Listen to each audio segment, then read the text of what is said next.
Hello, all you positive heads out there. Thanks for tuning your beautiful brainwaves into another episode of the Positive Head Podcast, which I'm excited to say we are now airing 5 days a week. Once a week, you can still hear an interview with a different consciousness changemaker that is out there working tirelessly to help catalyze change and expand awareness across Spaceship Earth. But now, also, in addition to the weekly interview, on the other 4 weekdays, you can tune in to myself and my co-host Dalian, giving interpretations of our favorite thought-provoking quotes, sharing a bit of inspiring or mysterious news, taking questions from the audience, and digging into any other mind-expansive topics we deem worthy of discussion. And if you enjoy the Positive Head Podcast, please be sure to follow us on iTunes by subscribing there, and also be sure to leave us a good review. In the podcast world, good reviews and subscribers on iTunes really are the holy grail. I mean, the more subscribers and good reviews you get, the more exposure you get. So if you love the show, or even just like it a little bit, please subscribe, give us a good review on iTunes. I assure you the support will be very much appreciated, and I'm confident the good karma gods will rain blessings down upon thee for doing so. Also, today's episode is sponsored by Procabulary.org. Procabulary offers a brilliant new online language course that I just recently completed myself called Core Language Upgrade.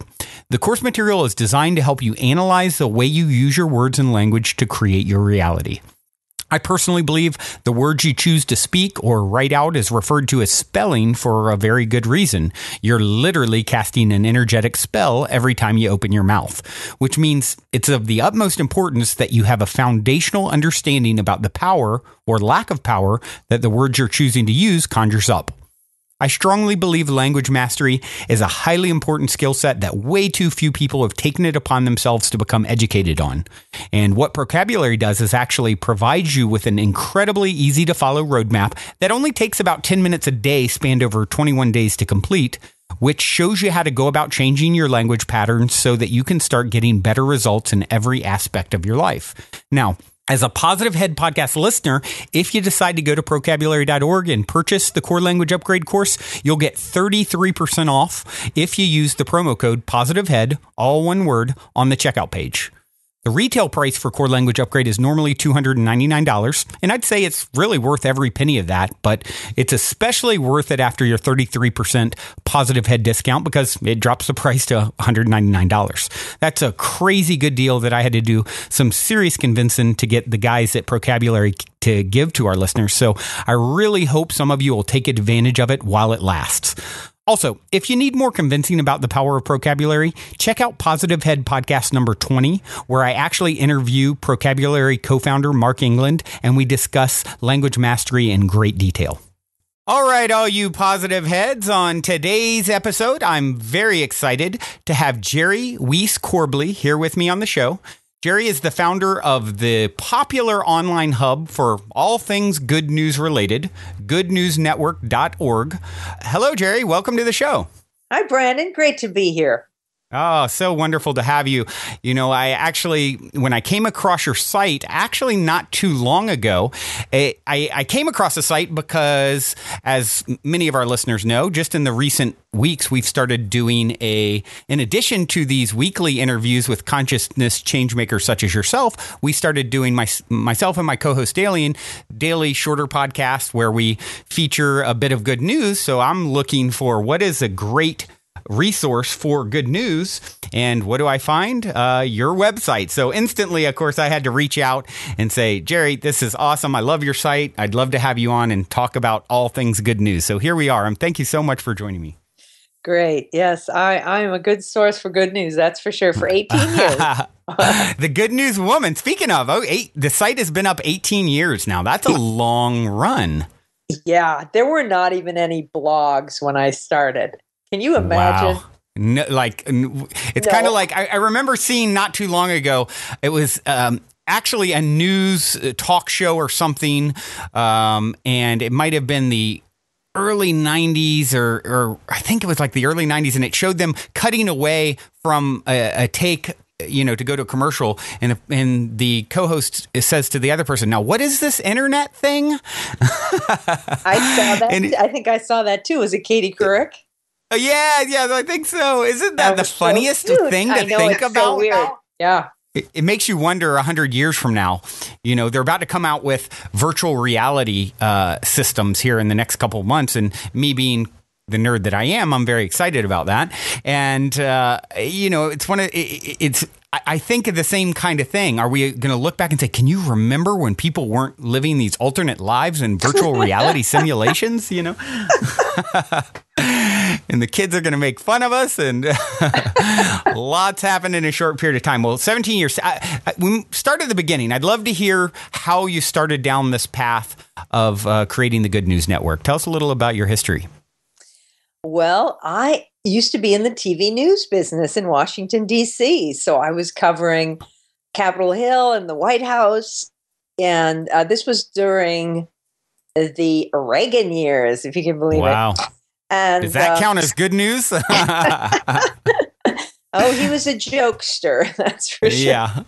But I wasn't in the business but for a month. And I thought we were chasing the bad congressman, and Abscam was going on, and this and that. And I thought there should be a good news show, just a place where all the good news goes, because I don't see any, being covered. And right. That stuck with me. And 10 years later, I wrapped up my career and started a family. I started, got married, stayed at home, had some children. And then the web came along, and this thing had been gnawing at me for years that there should be good news. And I thought, I can create my own website. And so made the barrier a lot easier, huh? Not having to start a whole television network. Yeah, especially even a television show. It's so costly. I mean, there's so much, to do. So I wasn't even thinking of that. Yeah, that was out of my realm. So right. So then the website, I think, I can do this on my Mac at home when the kids are asleep. And so I did. I started it in 1997. Wow. And like I said, there weren't any blogs or podcasts at the time, or maybe podcasting was just starting. But so I taught myself HTML, bought an Adobe program, and put the darn thing on the web. And good now, for you. I kept evolving with the technology, and so for the last, do the math quick, 9 years, I've been doing daily good news. Okay. On the web, at goodnewsnetwork.org. Yeah. Well, that is so impressive, and what an inspiring story for people who are, wanting to start a website or start their own business. It's that can-do attitude that really gets people places. So many, I love featuring, anyone who's a consciousness change maker, but particularly someone who's done something business related I can relate to and appreciate, because that's kind of been my path, is like, I see something, I see a void somewhere, and I want to jump all over it. And then, I don't know what the heck I'm doing half the time, but I have that, motivation and optimism to do it. And I think that's, it sounds very much like you. So that's, I love hearing those sorts of stories. Yeah. And of course I had fear too.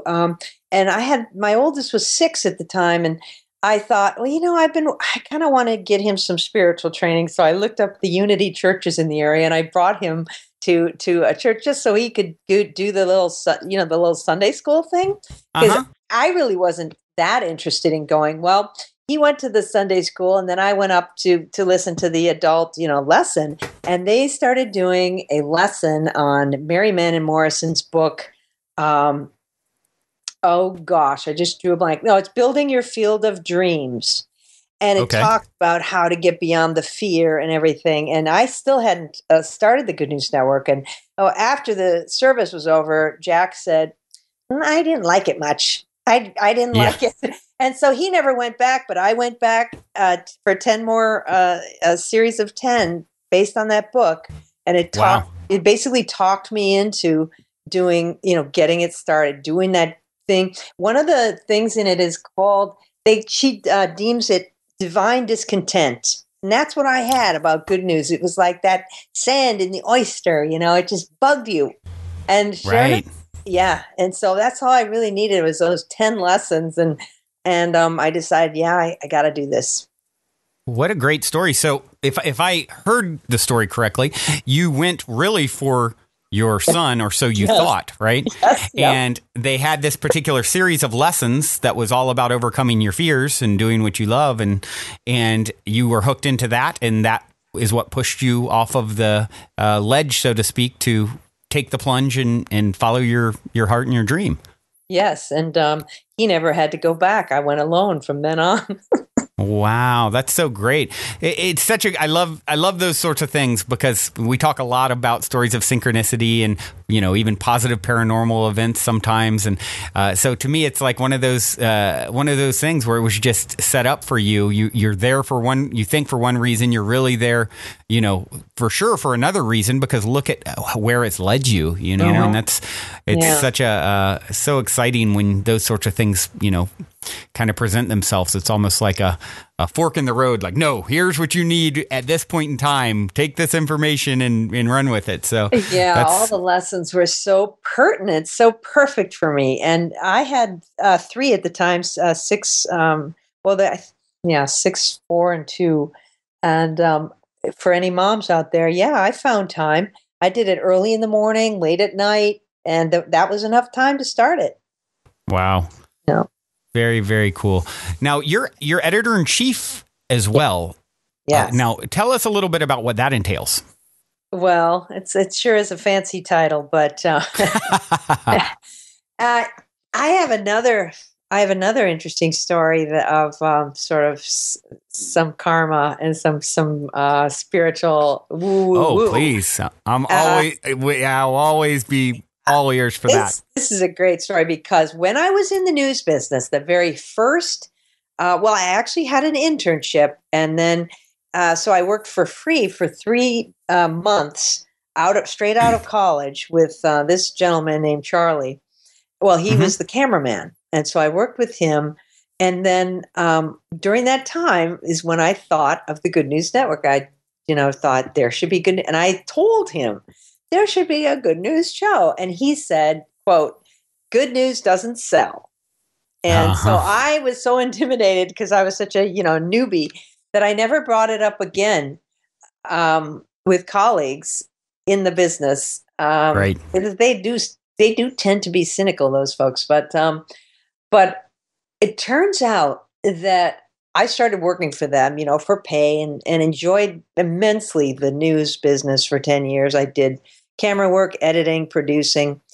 And then he and I, we were friends after that. And he came to some parties out here at our new house in Virginia, but lost touch. And I hadn't spoken to him for 10 years this year or last year. And then this serendipitous thing came up where I got involved with this Foo Fighters documentary, Sonic Highways. I wasn't involved, cool. but somehow my husband works in public broadcasting, and so I was invited to a Sonic Highways premiere, and there was a gentleman in the DC version of that documentary who used to do punk rock, Ian MacKay, and this Charlie and I did a documentary about Ian. And so as I was at the premiere, invited there by my husband's connection with the Foo Fighters, I saw Ian was in the back. So I go over. He's a striking young man. And so he's old now. I went over and said, "Do you remember us? We did a documentary about you, about punk." So he said, "Oh my God." And so, of course, it led to this large conversation. He called over Dave Grohl, and it was so fantastic. Well, I called Charlie up the next day, tell him we would like to, Ian would love to see the raw tapes. Do you have them? He says, "Yeah, I do, blah, blah, blah." So I go to Charlie's house like a week or two later. And I had told him on the phone about Good News Network, and that how I was doing. I said that I was anxious to grow the Good News Network just because of how much good it does in the world, and I just want to do more good. How many people I get emailing me saying how their lives have changed and how I make their day and all this. So I just want to do more of it. Yeah. So Charlie tells me, I'm sitting in his kitchen, and he tells me, "I would like to invest $250,000 in the Good News Network." Wow. So I'm looking across the table, and this is the exact guy, the first person I ever mentioned the Good News Network to 30 years earlier. Isn't and he's the one. Is he the same one that told you don't do it? No, Good News doesn't sell? Doesn't sell. Get out of here. That is a good story. Wow. Did he remember telling you Good News doesn't sell? I don't know. I can't remember what his response was. He probably chuckled. Did you wait until after you got the check till you laughed at him? So we did hooked up, and he did that for me early this year, and I gave him a piece of the business. And so since March, I've had several employees working for me. That's how my title got raised to editor-in-chief, because I now have people working under me. Yeah. You got to have someone under you in order to be a chief, right? There has to be some Indians. Oh, that's so good. That's really good. That's quite a full circle moment. It reminds me of a picture.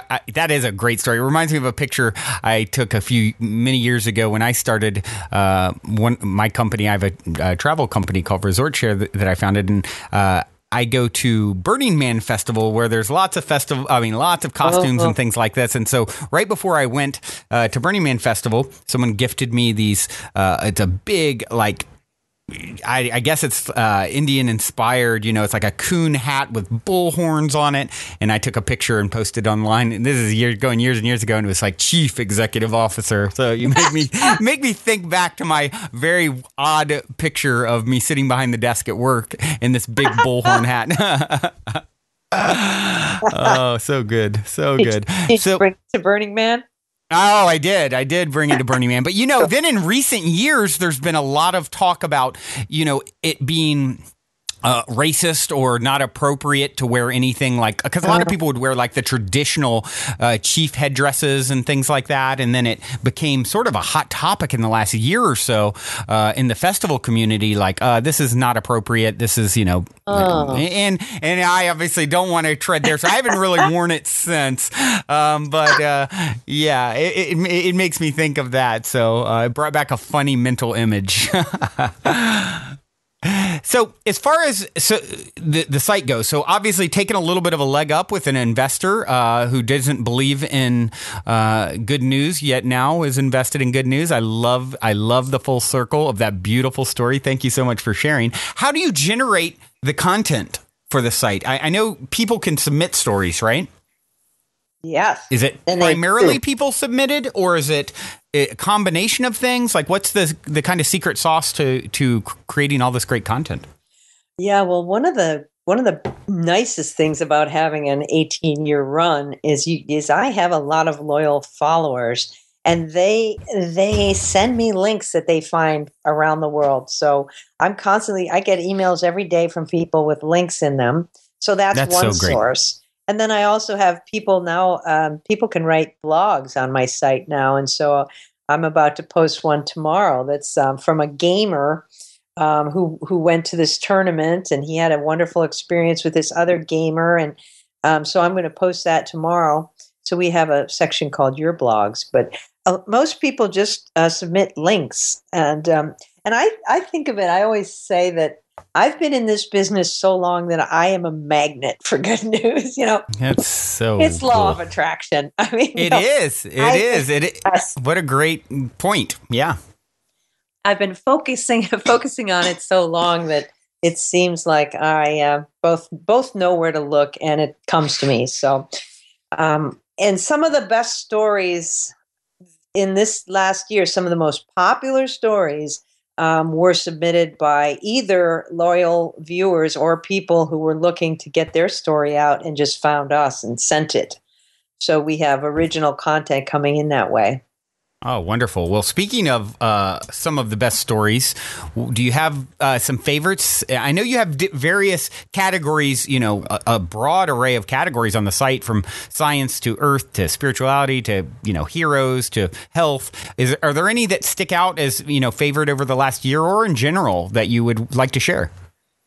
Yeah, I had one that was super special. And in fact, we became well known in the Philippines after this story broke, and this was last November. Somebody just they regularly get the newsletter for their favorite charity called Samaritan's Purse. And they sent me this story that was in their newsletter, this charity's newsletter. So I contacted the charity and said, could I use these photos and could I write my own story? And they said, sure. And it was such a hit. I think the title was something like Filipino Girl Gets Christmas Shoebox, and then 20 years later marries the Idaho boy who sent it. Oh, wow.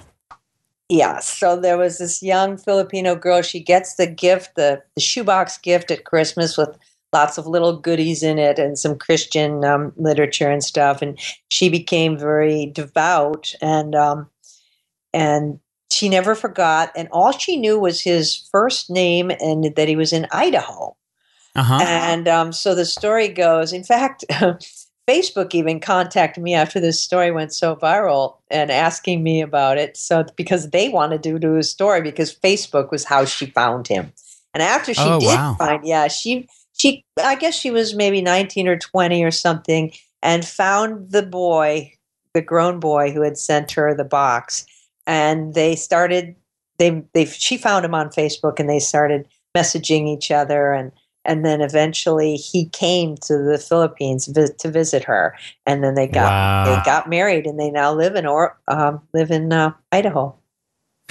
I love these stories of, you have all these stories up your sleeve of like contact that then comes back around later in some profound way. Like, you are the good news lady.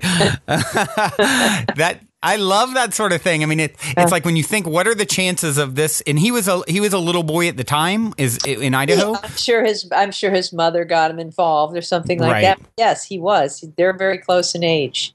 Right. So, here, this random pool of potential children in need, there's no shortage of those out there in these sorts of networks. Yeah. And this boy gets paired with this girl, and it's one of those things. It's like now the course of their life is tied forever, and it was tied from so early on. It's such a testament to the concept of, when souls are meant to come together, in my opinion, it finds a way, and it can find a way in such miraculous, magical ways sometimes. And it's so heartwarming. And this is the cool part, is once they got together and then they decided to get married, at their wedding, all the guests were invited to bring shoe boxes for children in this program. And they literally traveled to, I think it's the Carolinas where this charity is. And they brought all these boxes in person to this charity for them to send off. Wow. What a great story. Yeah. Well, that's a tough one to beat. Is there any others that you can think of in the last, short period of time, or it doesn't necessarily have to be recent, but any others that jump out to you? Well, another one that was quite popular, but I like this also because this business owner reached out to me. He's the owner of College Hunks. No, it's Hunks Hauling. I can't remember, but it's Hunks Hauling Junk. I've seen this. Yes, Hunks Hauling Junk. Yes, and so the owner of the company reached out to me. Obviously looked me up. Yeah, they reached out to me too. They've been begging me forever. Please, will you come haul junk? We want to put you on a billboard. And I'm just like, no, I'm a humble man. No, I'm kidding. Hunks they're not contacting me. It's just pretend. Just a dream. The owner, he had a photo of this little kind gesture that one of his college haulers did. And it was a picture. They were in the elevator going up to move the contents of an apartment, and the elevator stopped and got stuck. And so they were in there, two of the college haulers, and then this really old lady, and she had a walker, and she couldn't stand anymore. She was just getting so bad, and so the one gentleman offered to, and he made himself a human bench. And she sat down on him, and the other guy took a picture. And the photo was so beautiful. It's this old lady sitting on this young man who is all on his on all fours, making a bench for her. Uh-huh. And that became a very popular story. And then later on, the business owner, taking advantage of the publicity and what have you, gave a big award to the employee, saying, he epitomizes the kindness and the gentlemanliness of our movers. And they also then had her at the ceremony, and they gave her a big walker with a big seat on it. That's so great. A brand new device, so she'll never get to that position again. If you ever get stuck in an elevator, you've got a seat. Yes. Well, these are great stories. I could ask stories forever. Any others that you want to share, or are you cutting me off? Well, one that I really liked. Again, it went sort of viral. It was last February, but this was Earth. I love the endangered species stories. If there's a species that makes a big comeback, I'm just so into it, right? And these are in the Galapagos. The tortoises were having a hard time because invasive animals that were introduced to the island that were not native from boats from Europe and such 150, 200 years ago, the rats took over this island. Mm-hmm. And through a real concerted effort on conservationists' on behalf of the tortoises by conservationists, they got rid of the rats. It was a real project. And so for the first time this year, for the first time in over 100 years, baby turtles could survive on the island because there were no rats. Uh-huh. The only way they were keeping the species alive was a captive breeding program, because they couldn't stay alive on the island. So now the species is now naturally producing and recreating itself. Yeah, so that's and it's one of the reasons that I think that people loved it is it's a picture of this man holding this tiny, teeny, weeny little tortoise with his head inside and his hands inside and everything. It was just the shell. And he is. Yeah. So that's another one. Those are very encouraging stories as well. I just saw one today randomly, and I pulled it up here while you were talking. And it's scientists just made a discovery on a tiny island that shocks zoologists everywhere, is what it says. And it's a place near Australia, Ball's Pyramid, and it's a stick bug, and this thing is huge. It's they call it a tree lobster, but I guess they thought it was long extinct or something like this, and they found these stick bugs, and there was 2 left, and now they've bred them, and there's thousands of them, or they were down to the last couple, and they thought they were long gone. And this thing is like, if you look it up, it's just like the size of a guy. The guy holding it in his hand, it's almost like taking up his whole hand. A bug. It's huge. I did that story. Oh, you did? Yes, I did. It's funny. I just came across my feed or something today. So as soon as you started talking about it, I'm like, oh, I got to pull this up. I'll mention this. So yes, I know I know the exact photo. It is amazing. That was probably, I probably did that maybe about 6 months ago. Well, so that you would have known it. I should have known you got to the good news before I did. I like it. Yeah. So do you think more people are starting to turn, to tune out of traditional news and tune into alternate news outlets? I mean, for example, your investor is a great example. Here's someone who didn't really believe it was something that had legs, 30 years ago, and now is investing in it. I mean, is this something, do you think there's a trend towards this sort of thing? Well, one trend I know is happening is more media outlets, professional media outlets are featuring good news because they now realize that they are shared a lot more on social media than a lot of other stories. Yeah. They realize that people are sharing the good news. They're not sharing all this nasty, they're certainly usually not sharing murders and stuff like that. There were several studies done. One looked at the New York Times, the share rates of what types of stories were being shared the most in New York Times. The number one type was awe-inspiring science stories. Right. So we try to do those as much as possible, knowing that. But another one was positive kindness, good news like that. Positive news, yeah. So I think, in fact, in the last few months, maybe last 2 months or 1 month, major broadcasters, CBS and Gannett, both are pitching me videos on a daily basis. Here, look what we've done. Look what we've done. Look what we've done. Share it, share it, share it. Oh, wow. That's funny. Because they know it's so shareable. And so they're reaching out to the influencers in the world on that topic, which is me. Yeah. And then they want me to share their video, which is smart. Very, very cool.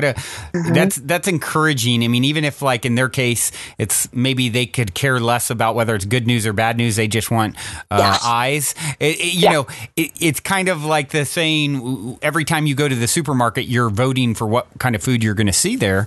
It's the same sort of concept. The more positive people are responding to the positive stuff, the more positive stuff that's going to be put out there. And like everything, everything has vibration and energy attached to it. And that's why I don't watch, as a father myself, I was always fairly, open-minded, liberal father, at least compared to my how my parents were, which were, my mother very conservative and everything. But the one thing I was such a stickler on is I would not allow my son to watch scary or dark or negative programming, because it really has an effect. I know for me, I used to sneak watching scary things as a kid, and it really traumatized the movie Poltergeist traumatized my childhood. And so that's the one thing I've always been a stickler on, is being very careful. Even now, watching some of any of these horror movies and things, I can't get into it from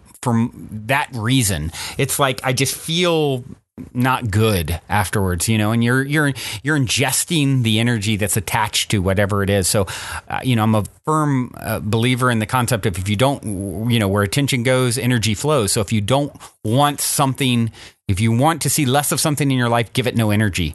And it gets to be a slippery slope, and it's something I've talked about before. It's a fine line, because we don't want to turn a blind eye to bad things that are happening, and we need at least enough attention to change them.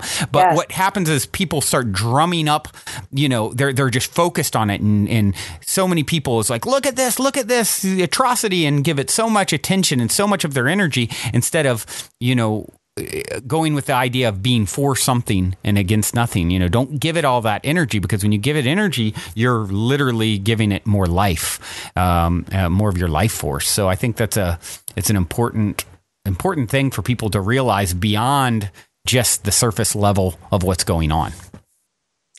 Yeah, and it was interesting recently with that Oregon shooting. Did you see the headlines? One media outlet said, it might not have been a media outlet, it might have been more of a blog type post, but it was very popular, where they said, this is the hero who stopped the shooter, and we're not gonna put on the shooter's name on our air. We're gonna focus on the hero's name, and we're gonna say the alleged shooter or the shooter, and not even give his name, because to keep the focus on the hero of the story. Yeah, I heard that. I did hear something. Isn't that and interesting? Then other people released the name, I believe, right? But the original. Yeah. That is, I love to see people thinking in that direction. It's so encouraging in a world where you can hear so much about doom and gloom, to see people that are getting it, that are really getting it, and doing their best to put the best things forward, Yeah, I always thought that, it's funny when you see good news all the time, certain good news becomes boring to you, which is kind of odd. But, so some people will submit a story that's so common. Someone is saved in a fire by a neighbor who sees the smoke and comes over and rescues them. You wouldn't believe how often that happens in a day. Really? I mean, it really is common. Yeah. So, but it is interesting. I love, even though it's repetitive, I love sharing the news about someone finding a bag of cash and returning it. Because I always thought that the more you hear those stories, if it happens to you, you're more likely to return it. because you've heard that story a couple of times. Yeah. Yeah, so that makes total sense. I love, especially if it's a person who's a young person, or a cab driver who's a Muslim, or something where, it helps to break the stereotype of someone who you wouldn't, who might not think to return it. Yeah, right. It reminds me of a story that I just recounted a few episodes ago on the podcast, where I realized after several months of rent at one point, my landlord was on auto pay, and they weren't getting rent, and they were oblivious to the fact, because I had, lived in the place for years. And I remember at the time thinking, I could very easily get away with having not paid rent for several months, and probably even moving forward. But certainly if I picked up paying rent again, like nothing was wrong, nothing would ever be missed. Of course, that's not something that I consider doing. But when I went to them, I told them, I said, hey, I just wanted to point out to you that I've missed rent. If something happened, as far as the auto pay, and I want to make sure you get paid. Here it is, And they, of course, were like, "Wow, there is good people in the world." And it's one of those things where I think more and more people are understanding that too. That you're never getting away with anything. Like, you may think that you're getting an opportunity to get one up, or you find cash and who the owner is. It's one thing if you find $1 on the street and there's no one around, but if you know who it is, or to find a wallet with the person's information, the best thing you can do for your own financial benefit, in my opinion, is to find that person and give it back to them, because you've now sending a message to the universe. I am a person who does the right thing, and abundance is not a concern. Certainly not so much of a concern that I would ever need to take it from another. I know that I'll get everything that I need the right way, and it sends a certain message that then I believe is, reflected back in your reality. So, I love to hear more and more stuff like that. Well, what is the future? What's in the future? I mean, new investor and now the chief has Indians. What's in the future for the Good News Network? Well, there's some great news this month. In fact, last week we launched our very first app. So now the Good News Network is on an iPhone app. Oh, wow. Yes, that's so great. I mean, for years I've wanted to give people an app, a free app, and you now have it on Android, and so it's on iTunes and Google Play. Wow, cool! Good News Network app, and it's funny because I downloaded the app on my iPhone, and when I'm on a computer like a laptop or a desktop, and I hit the button publish to publish a story on my website, I immediately hear a notification sound come from the app. I mean, it gets there like in a half a second. So. How cool! And has that been something that you've been developing for a long period of time? I know you said you've wanted it for a while. How long did it take to actually put together and get out there? Thanks for asking. Yeah, so I've heard so many different things about how much an app costs to make. Some people are always telling me were always telling me it wasn't going to cost that much, and then there were some that saying, "Oh, it's going to be at least $10,000 in this." Yeah. So I never knew really, I kind of think, well, it's going to be higher than what those people are saying. So, but I never did anything about it. And then this person emails me out of the blue 2 months ago. And he says, we have a plugin for WordPress, which I moved my website to WordPress last year. Yeah. And he said, we have a plugin that can make an app, and it will cost you this much. And it was a very low amount for both apps. That's wonderful. It uses the feeds, the WordPress feeds, and it goes right into the app, and they're native. That means they're very fast and intuitive, and they also have all the intuitive native share buttons. So if you wanted to share any of the stories, you click share, and you're going to open either your Twitter or your Facebook app and do it right there. So, wow, very clean. Yeah, that's wonderful. I look forward to downloading after we're done recording. Oh, I hope so. I hope so. And if anyone out there does get the Good News Network app and they enjoy it, please leave a review, because since we're so new, he's clawing, to get your way up. We've got a lot of good reviews on Android. I don't think there's any on iPhone yet, because it just came out last week. Oh, wow. Well, I'll have to get over there because I have an iPhone and give a good review. Oh, it'd be because great. I know all about that with the podcast. iTunes is a very big the biggest hub for podcasting. Yeah. So my listeners know I'm constantly saying, please go over, give us a star rating and review on iTunes, because it helps with your rankings and for you to, obviously get more visibility among, other things. Well, I will definitely check that out, because I like to listen to podcasts in the gym while I'm lifting weights. So I'll definitely get on your feed and check it out. I appreciate that. Yeah, you have no choice. You're a guest. After that one. No, I don't want to hear that one. No, I'm kidding. I appreciate that very much. That's very nice of you. Now, a big topic on this podcast is always spiritual matters, oftentimes, and I always talk about what I call the ultimate nature of reality. What is Geri's thoughts on the ultimate nature of reality? That exact. Oh, wow.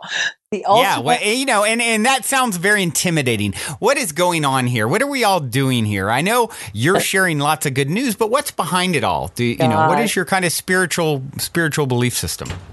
Well, I guess that's pretty easy to answer, because that's what I tell myself every time if I go to meditate. I start off with a kind of an affirmation of what I believe. So I guess that's pretty easy to answer. But I guess what I believe. Yeah, it sounds intimidating when I put it. What is the ultimate nature of reality? So, okay, what is your spiritual belief system? Sure does. Well, it's interesting.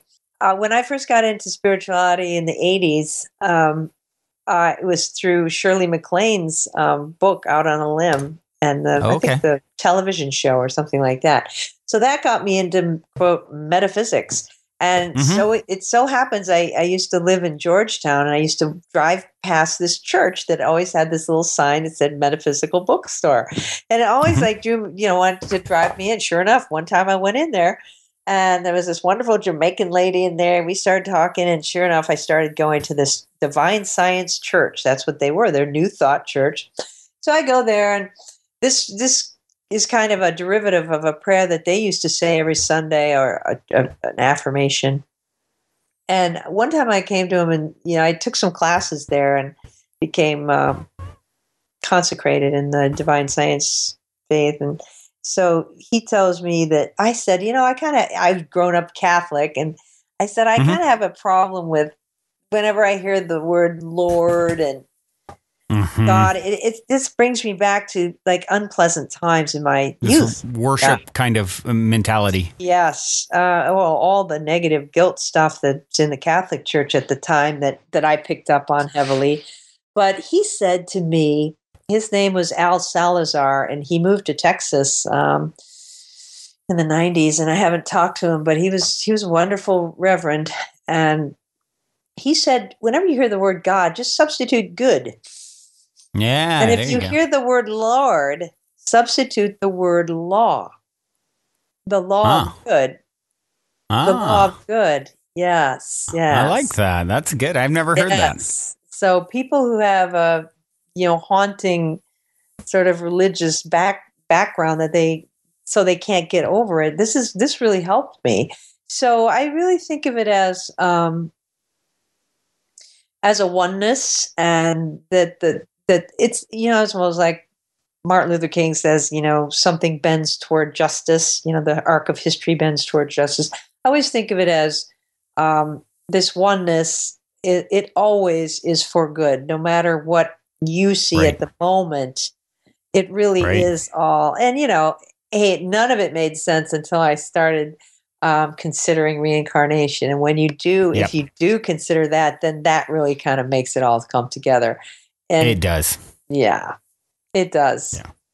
I agree. So because some souls are willing to go through certain things in this life to help you to realize certain things. Like they'll take the pain, and so you can realize, that's just beautiful. It is. It is absolutely beautiful. It is. Yeah. So every morning, so I kind of say, God or good. God is all, good is all, both invisible and visible. One presence, one mind, one power is all. This one that is all, this oneness that is all, is perfect life, perfect love, divine order, and perfect abundance. So. Oh, that's so beautiful. Did you write that, or is that something from something else? It's my take on that thing. They used to the prayer they used to repeat on Sundays at Divine Science Church. I kind of took liberties with it, and so it fit me better. Yeah. Because very beautiful. Thank you. I always have to affirm the abundance part and affirm the divine order. That helps me to realize, okay, I'm not going through this trouble, this stress in my day for nothing. This is not just, this is divine order. This is what I'm supposed to be going through to help me grow, to help me, and and it's just a stepping stone on the way to the next good. So that's so comforting. Yeah, it helps me. Oh, it does. It makes all the difference in the world in your day when you're, I've heard it said a master is someone who embraces whatever shows up because they understand a higher version of themselves. Their higher self has placed it there. So you're always getting what you need to lead to the next greatest and grandest version of yourself. And when you approach your life from that perspective of it's all one, everyone is getting what they need at all times, even the things we don't understand that appear to be negative and dark. And there's so much of that sort of thing in the world. But when you take it in the context of eternity, and as you said, reincarnation, which there's so much evidence for, you're not hearing about it in the propaganda news machine that is Western society. But if you dig and you want to go look for it, it's, thank goodness for the internet and things like that. There's so much evidence of that sort of thing. And I've talked about it quite a bit. And when you understand that it's all one and all connected and what you're putting out energetically must be balanced at some point, then it starts to make sense. And when you're in the grand scheme of eternity, I mean, we say that word loosely, but think about eternity. A never-ending existence. God, good, source, love, whatever you want to call it, it experiences all things. You can't know the sweet without the sour. And so, that's where these negative experiences come from. They're actually good in disguise. It's a part of the one experiencing, the opposite of its truest, highest self, which is love. But, be love for eternity, and it probably gets pretty boring. And so let's have a little taste of that which we're not so that we can appreciate that which we are again. And that's, exactly what it sounds like your thoughts and beliefs on the ultimate nature of reality are very much in line with my own and probably a lot of the listeners. Yeah, good. Yeah, I think that, again, the conflict or the discontent drives you to better yourself, to better the world, or to collapse in a puddle of tears and decide to do that. Whatever you're exactly. You can look at it as the glass is half empty or the glass is half full, and if you're looking at it, whatever's coming my way, I'm always getting what I need.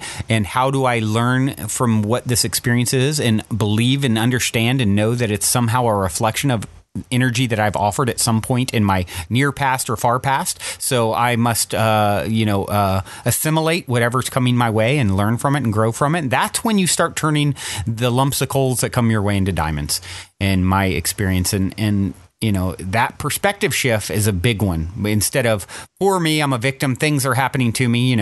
I love the saying, life is happening for you, not to you. And when you can start to understand that, then you start looking at why is this happening for me? What is it in it for me? And then it's just a totally different path that it leads you down.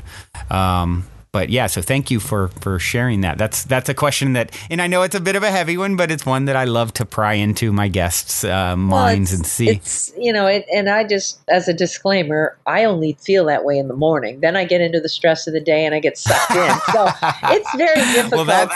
It's difficult to keep it all day long.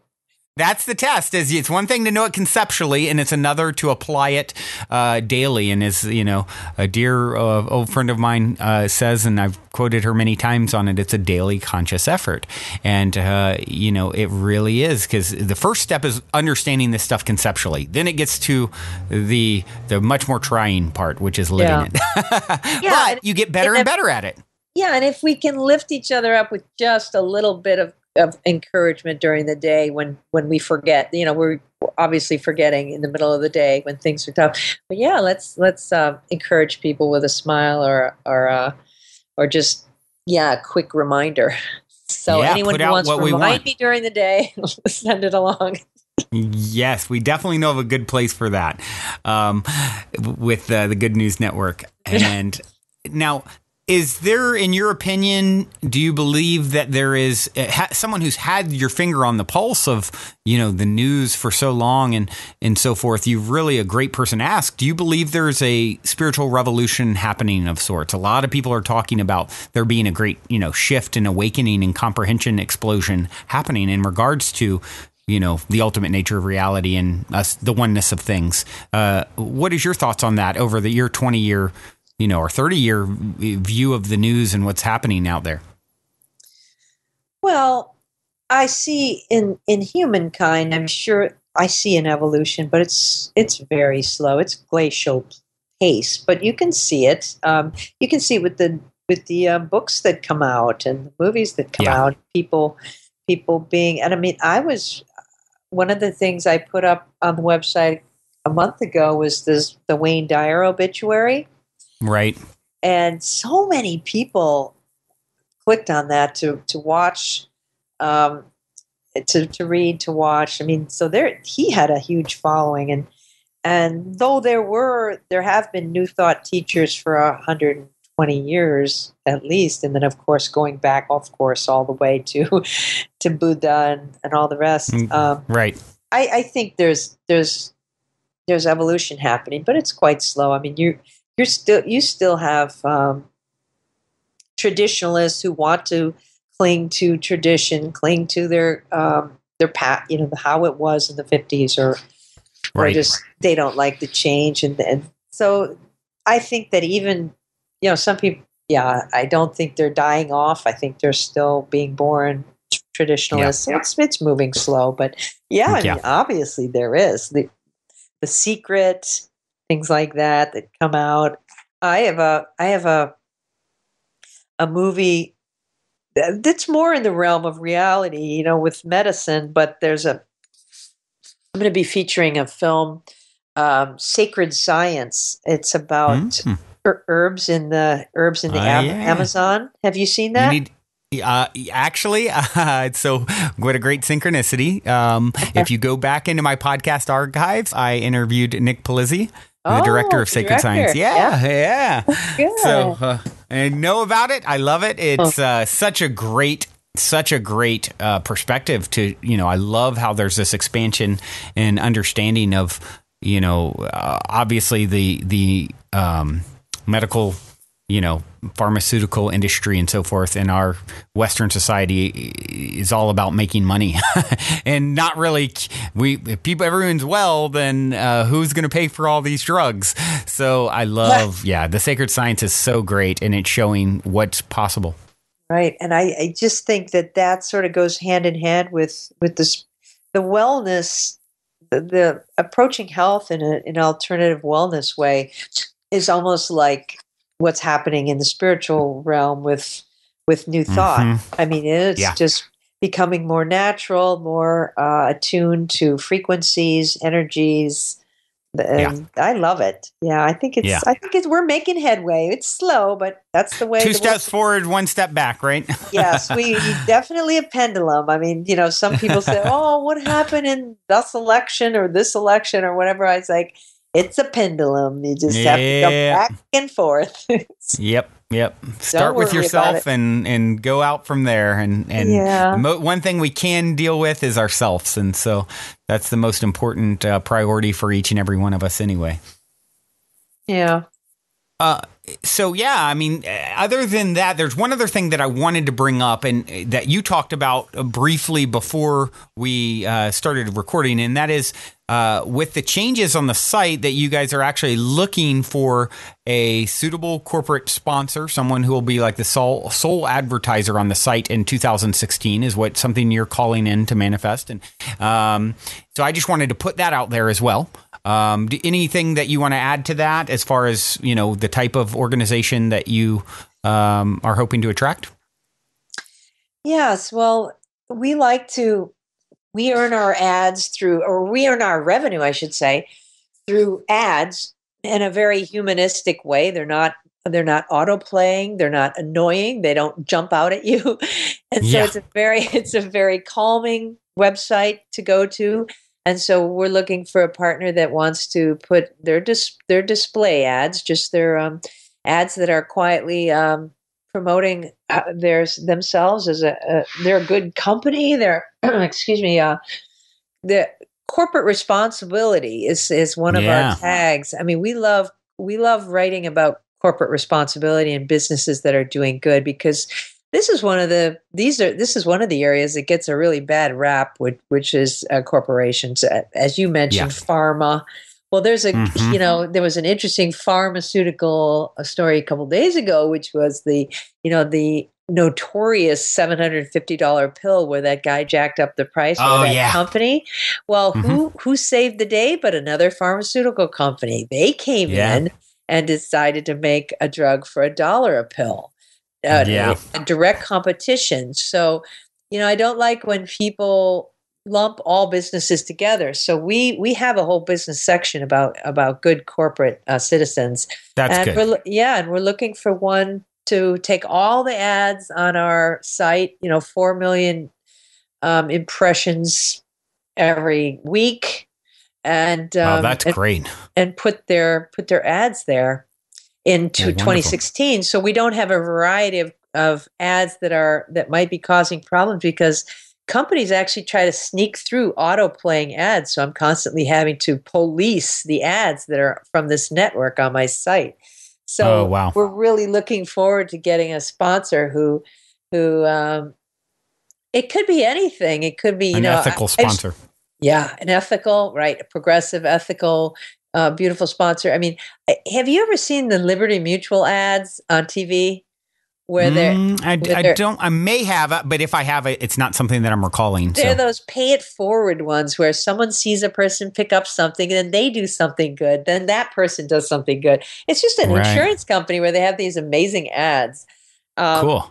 Yeah. So, I mean, they come to mind, Whole Foods, Subaru. I have a lot of nice companies that I really love. So, if anyone out there knows a company or is interested in bringing their company, we're looking for a partner in 2016. Wonderful, wonderful. Well, maybe this will reach the right ears and you'll track that in. So, well, this has been, Geri, this has been such a wonderful conversation to have with you. Thank you so much for everything that you do. The world needs more people like you, and I have no doubt that the abundance will continue to flow in your direction, and your site will become more and more prosperous. Everyone, be sure and check out the Good News Network. Or I'm sorry, the word "the" is not there. goodnewsnetwork.org. So goodnewsnetwork.org. And before I let you go, I would like to ask you one last question, my little bit of a hot seat question. In 60 seconds or less, what is the meaning of life according to Geri? Ooh. Okay. Well, the meaning of life is love and happiness and joy. It's finding your passion. We brought up our kids to follow their passions, and whatever whim they had, they could do it. And, in fact, I once didn't want my young son to be watching certain television shows, but then I asked myself, no, wait a minute. I keep telling him he's going to be a great writer someday. Mm-hmm. Then maybe as a writer, he should be watching these television shows and getting all the different angles, humor and things. The Simpsons is what we were talking about actually at the time. Right. I got you. So I realized that, yeah, I think I will. And you know what? Part of that is letting go, letting people have the freedom to find to pursue their passions, whether it be Burning Man, taking off their clothes at Burning Man, or whatever. If it's in their joy realm, we need to tone down our shoulds, judgment. Our shoulds and our judgment. Yeah. All right. I think, the meaning of life is the pursuit of happiness. Thomas Jefferson, my favorite president, had it right. Wonderful. Very, very well said. Thank you so much, Geri, for joining me once again. And we'll have to maybe circle back around in a year or so and see what's going on with the Good News Network. And I will continue to use the Good News Network as a source for good news on some of our daily podcasts. So thank you for making my life easier and making the world a better place. Oh, my pleasure. And I look forward to it. I'm serious. I don't want to listen to my son's podcast anymore. I want to listen to yours in the gym. You can listen to both. And we're on Facebook and Twitter too, and they have a great Facebook community where a lot of people really appreciate our positive only attitude. So take care, Brandon. Wonderful. It was great fun. Yeah, likewise. Well, everyone, that concludes our episode. As for all of you out there listening, remember to subscribe to the Positive Head podcast on iTunes and give us a good review while you're at it. Otherwise, until next time, remember, as long as you ain't dead, you're already positive ahead. Be well, everyone.